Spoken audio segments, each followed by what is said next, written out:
আজকে মাছের মতন মাংস রান্না করলাম। কেন রান্না করলাম এই ভিডিও আপনাদের শেয়ার করবে। হ্যালো এভরিওয়ান, আসসালামু আলাইকুম। কেমন আছেন? আশা করি অনেক অনেক ভালো আছেন।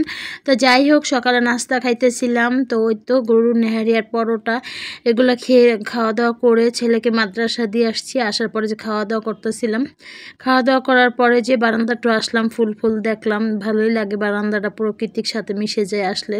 তা এদিকে ভেন্ডি ভাজি করব। ভেন্ডিগুলো কাইটে নিয়েছিলাম চিকন চিকন করে, এখন পেঁয়াজগুলোর সাথে একসাথে করে। আর দেখেন ভেন্ডি ভাজিটা কত সুন্দর একটা কালার আসছে, মাশাআল্লাহ, খেতেও গেলাম মজা লাগে। দিকেছে ভেন্ডিটা আমার ভাজি হয়ে গেছে।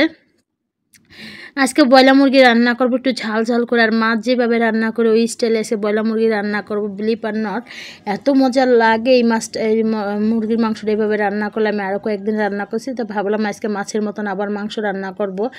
মানে আমার কাছে অনেক ভালো লাগে। তো এদিকে পেঁয়াজটা একটু ব্রাউন কালার করে গরম মশলা একসাথে ভেজে পরে সব মশলা দিয়ে দিলাম, হলুদ গুঁড়া, মরিচ গুঁড়া, ধনিয়া পাখি, জিরার পাখি, এই যে তার সাথে টমেটো দিয়ে দিলাম। যে বললাম না, মাছ যেভাবে রান্না করি ওইভাবে আজকে রান্না করব।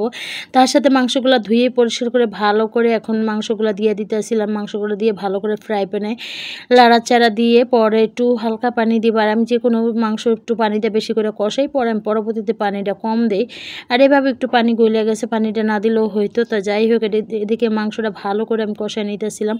কষা নেওয়ার পরে যে বললাম অল্প পানি দিব, অল্প পানি দেওয়ার পর হয়ে যাইতেছিল, পরে দিয়ে দিলাম যে জিরার ফাঁকি দেওয়ার পর সুন্দর করে ধনিয়া পাতা দিলাম মাছের মতন। তো এই তো কালারটা দেখেন কত সুন্দর আসছে, খেতে কম বেশ মজা হয়েছিল। আর যেহেতু ঝাল ঝাল করে রান্না করছি, বেশি করে এরকম কাঁচামরিচ দিছি। তো এই তো আমার ব্রয়লার মুরগিটা হয়ে গেছে রান্না। আর এদিকে হচ্ছে আমরা মাখাবো। তো আমরাগুলো একটু ধুয়ে পরিষ্কার করে নিতেছিলাম আগে। পরিষ্কার করে নেওয়ার পর দেখেন কত সুন্দর আমড়াগুলো, মানে একবার গাছের আমড়া, মানে আমি যেখান থেকে কিনে আনছি একবার গাছ থেকে পাইরা পরে নিয়ে আসছি।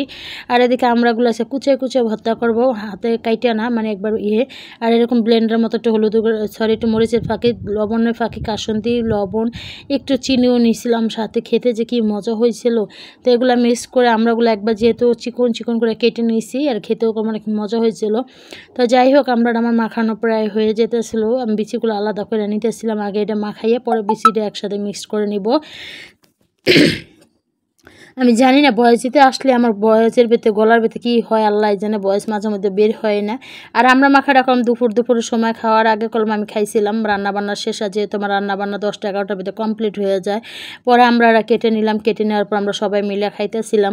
তো আমরা খাওয়ার পর গোসল টোসল করে নামাজ পরে হলে আমরা ভাত খাইতে বসছি। আর আজকে যে ভেন্ডি ভাজিটাও সেই হয়েছিল, ব্রয়লার মুরগিটা অনেক মজা হয়েছিল, একবার মাছের মতন রান্না করছি।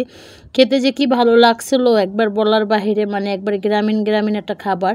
একটু ঝাল ঝাল হয়েছিল, ভেন্ডি ভাজিটাও ঝাল ঝাল হয়েছিল, আর হলো ব্রয়লার মুরগিটাও ঝাল ঝাল হয়েছিল। আমার কাছে ঝাল ঝাল তরকারিটা বেশি পছন্দ, অনেক মজা লাগে ঝাল তরকারিটা খেতে। আর এদিকে মাংস দিয়ে ভেন্ডি ভাজি দিয়ে খাইতেছিলাম আর শিশাইতেছিলাম যে অনেক ঝাল।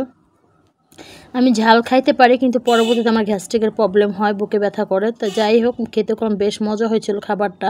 তো ভিডিওটা কেমন হয়েছে অবশ্যই একটু কমেন্টে জানাবেন। আমার ভিডিওগুলো যদি ভালো লাগে অবশ্যই লাইক কমেন্ট শেয়ার করে দিবেন। তো যাই হোক, খাওয়া দাওয়ার পরে এলো এই যে বাচ্চা, আমার ছেলের জন্য আবার মাদ্রাসা যাইতেছি, একটু ফল টল খাইতে নিতেছিলাম। আর এদিকে যে মুরগি ঝোল দিয়ে একটু মুড়ি মাখা খাইছিলাম, অনেক মজা লাগছিল।